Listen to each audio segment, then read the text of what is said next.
में जो सहयोग आरएलपी को और मुझे मिल रहा है, उसे देख के लग रहा है कि अब दोनों पार्टियों की राजस्थान में खेर नहीं। असमंजस है कि अब आने वाले दिनों में गठबंधन रहेगा नहीं रहेगा, क्या रहेगा आपका? नहीं रहेगा तो भी ऐसे ही चलेगा, और रहेगा मुझे नहीं लगता रहेगा, वो तो यहाँ राजस्थान में तो रहेगा नहीं। कांग्रेस जिस तरह की अफवाहें फैला रही कि हम किसानों के लिए ये कर रहे हैं वो कर रहे हैं, तो कांग्रेस ने भी 60 साल देश में राज किया, और जो वसुंधरा राजे की दुर्गति राजस्थान के अंदर हुई है, उनको राजनीति से संन्यास ले लेना चाहिए। इससे ज़्यादा बेइज्जती किसी की नहीं होगी। राष्ट्रीय लोकतांत्रिक पार्टी घर घर तक और गांव-गांव तक जाने वाली है।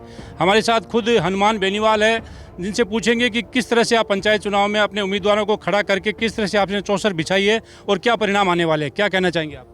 देखिए, जातीय समीकरणों को ध्यान में रखते हुए, सोशल इंजीनियरिंग का ध्यान रखते हुए पूरे राजस्थान के अंदर 21 जिलों में, और मुझे इस बात की खुशी है कि राष्ट्रीय लोकतांत्रिक पार्टी पहली पार्टी है आज़ादी के बाद जिसने तीसरे दल के रूप में पंचायत राज चुनाव लड़ा।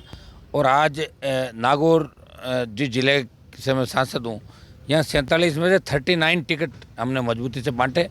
कुछ हमारे 3-4 टिकट इस वजह से लेट हो गए, बच्चे जानते नहीं, कई 3 बजे लेट आए पहुँच गए, कई बीच में रह गए, नहीं तो 47 के 47 टिकट यहाँ पर जाते। 39 जगह पे नागौर में लड़ रहे हैं। बाड़मेर, बीकानेर, हनुमानगढ़, सीकर, चूरू, झुंझुनू, अजमेर, भीलवाड़ा से लेके तमाम जो मेवाड़ और ट्राइबल बेल्ट है, और बूंदी, झालावाड़ के अंदर भी राष्ट्रीय लोकतांत्रिक पार्टी के उम्मीदवार खड़े हैं।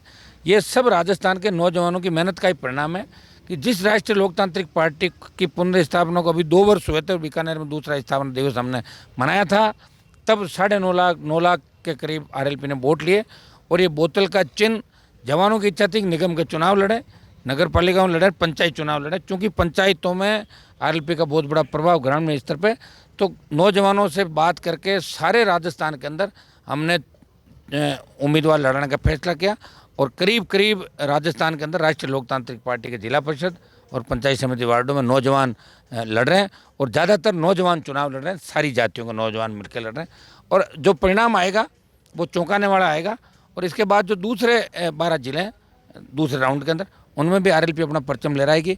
निश्चित रूप से एक नया प्रयोग हमने राजस्थान के अंदर किया। नौजवानों की इच्छा थी कि हनुमान जी आपकी पार्टी चुनाव पंचायत का लड़े, निगमों का लड़े, और इनकी हौसला अफजाई करने के लिए, परिवर्तन राजस्थान के अंदर करने के लिए कांग्रेस भारतीय जनता पार्टी की जो दादागिरी राजस्थान के अंदर चल रही है, इसको ठीक करने के लिए हनुमान बेनीवाल ने राष्ट्रीय लोकतांत्रिक पार्टी को राजस्थान में चुनाव लड़ने का फैसला किया। और हमें खुशी है कि आज जब फार्म भरने की अंतिम तारीख है और ज़्यादातर जगहों से अच्छे समाचार मिल रहे हैं, बहुत ही अच्छे ढंग से जिला परिषद और पंचायत समिति में हमें प्रत्येक जाति का उम्मीदवार आरएलपी पार्टी को मिला है। अब आने वाले दिनों में गठबंधन रहेगा नहीं रहेगा, क्या रहेगा आपका? नहीं रहेगा तो भी ऐसे ही चलेगा, और रहेगा मुझे नहीं लगता रहेगा, वो तो यहाँ राजस्थान में तो रहेगा नहीं, राजस्थान में नहीं रहेगा। और दिल्ली में अभी हैं गठबंधन। किसान विरोध जो बिल किसानों के विरोध में सरकार लाई थी, उन बिलों की मैंने खिलाफत करी, तीनों बिलों की। और मैं प्रधानमंत्री जी से व्यक्तिगत रूप से किसान संगठनों के साथ मुलाकात करूंगा एक बार, एनडीए में मैं हूं, और मैं कोशिश करूंगा कि इन बिलों को रिव्यू करें और स्वामीनाथन आयोग की रिपोर्ट देश में लागू, ताकि किसान का भला हो। और एमएसपी निर्धारित स्वामीनाथन आयोग की रिपोर्ट से ही होगी।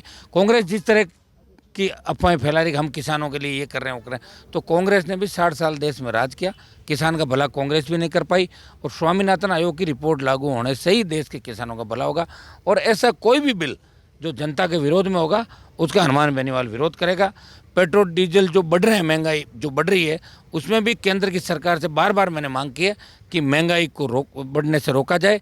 पेट्रोल डीजल पे स्टेट गवर्नमेंट भी सेस और जो कर लगाती है वो कम करे, और दिल्ली की सरकार भी पेट्रोल डीजल के भाव कम करे, और किसानों के लिए और अलग से रियायत पेट्रोल डीजल के अंदर दिल्ली की सरकार को देनी चाहिए। बढ़ती हुई महंगाई को दिल्ली की सरकार को रोकना चाहिए, और नौजवानों के रोजगार के लिए भी दिल्ली की सरकार को प्रयास करने चाहिए। आपका कहना है कि आप केंद्र में मोदी सरकार के साथ हैं, लेकिन राजस्थान में, प्रदेश में भाजपा के साथ नहीं है। मारवाड़ी में कहावत है, लाली और जवार दोनों सागे कौन चाल है।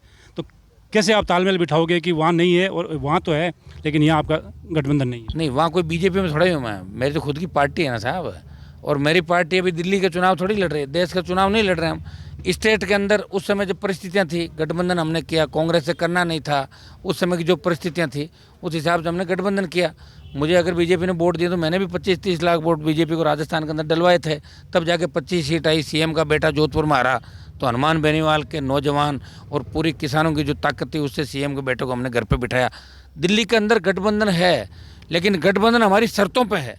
अगर हमें जहाँ भी लगेगा कि नौजवान, किसान और हमारी अनदेखी की जाइए, तो गठबंधन में भी पुनर्विचार हो सकता है। दिल्ली। आपने राजस्थान में कहा था कि वसुंधरा जी अगर नेतृत्व करती हैं भाजपा का तो नहीं रहेंगे।